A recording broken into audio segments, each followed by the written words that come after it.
Welcome back to MidPoint, everybody. Speaker of the House John Boehner has just taken the podium for his weekly briefing. Let's go live to Washington. I also want to express my gratitude to the people of Ohio's 8th Congressional District. You know, my mission is the same today as it was in 1990 when I was first elected to build a smaller, less costly, and more accountable government here in Washington, D.C. And right now, I believe that means continuing to listen, to make the American people's priorities our priorities, and to confront the big challenges that face middle-class families, starting with the economy. You've heard me talk many times about the many jobs bills that the outgoing Senate majority has ignored. Those bills will offer the Congress, I think, a new start.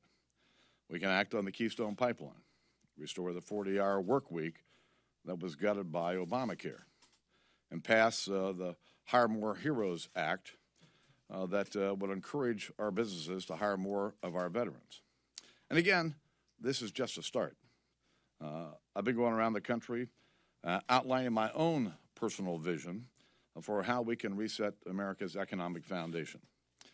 The energy boom that's going on in America is real, and I think it provides us with a very big opportunity.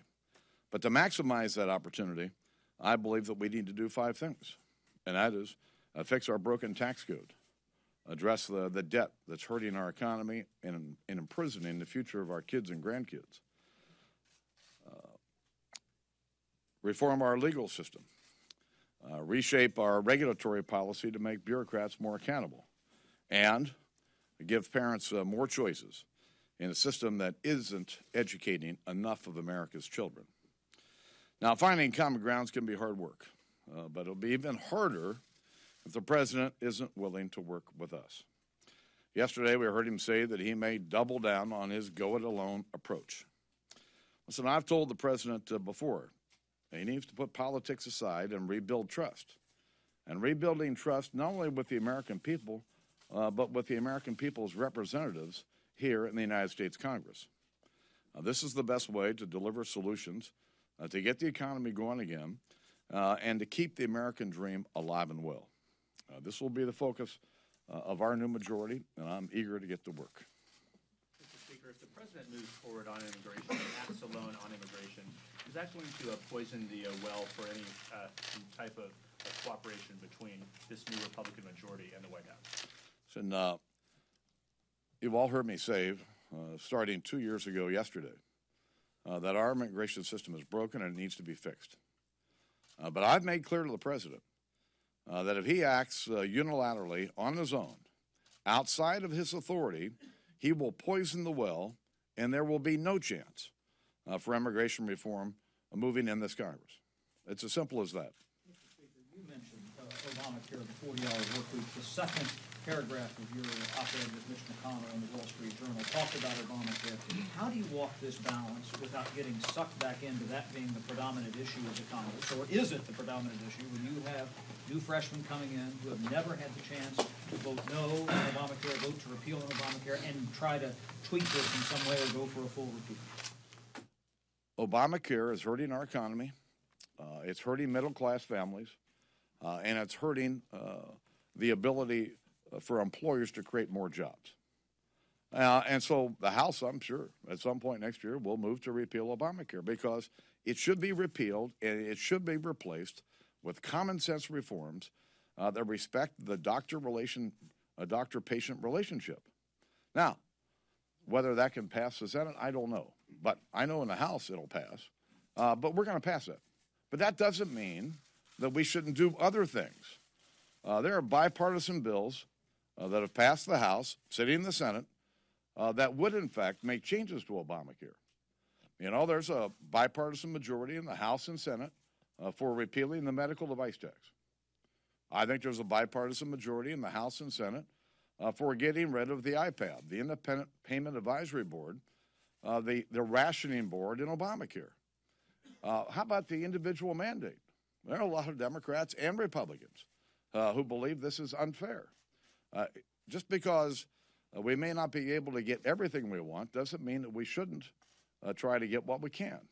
Follow up, you mentioned 3 or 4 different distinctive issues there, potentially votes. Doesn't that siphon this Congress right back into this Obamacare, and then the number gets up into the 60s or 70s in terms of roll call votes against Obamacare? Listen, there are bipartisan majorities in the House and Senate to take some of these issues out of Obamacare. We need to put them on the president's desk and let him choose. Mr. Speaker, you heard the president say that he basically gave you a year waiting for you to be able to deliver on immigration reform, and that in this post-election period he's ready to act, and then he would pull back those executive orders if you can have legislation that works.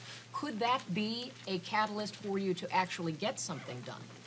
No, because I believe that the president continues to act on his own. He is going to poison the well. When you play with matches, you take the risk of burning yourself. And he's going to burn himself if he continues to go down this path. The American people made it clear Election Day. They want to get things done, and they don't want the president acting on a unilateral basis. Mr. Speaker, how do you expect the president to trust that you really want to work together when out of the gate you say that you want to repeal his signature law that you know has no chance of getting a veto-proof majority? How do you expect him to trust you? Listen, my job is to listen to the American people. The American people have made it clear they're not for Obamacare. They asked all those Democrats who lost their elections Tuesday night. A lot of them voted for Obamacare. So my job's not to get along with the president just to get along with him, although we actually have a nice relationship. The fact is, my job is listen to my members and listen to the American people and make their priorities our priorities. Mr. Speaker, the Wall Street Journal's out with a report saying that President Obama has sent a secret letter to Iran's supreme leader on fighting ISIS. Your reaction, sir? Listen, I don't trust the Iranians. I don't think we need to bring them into this. And I would hope that the negotiations that are underway are serious negotiations. But I have my doubts. If, having heard your reiterated threats, the president suddenly said, okay, fine, I won't take executive action on immigration, could you guarantee him that you will hold votes on immigration legislation next year? I want to talk to our members about how to move forward, but I've made my position very clear.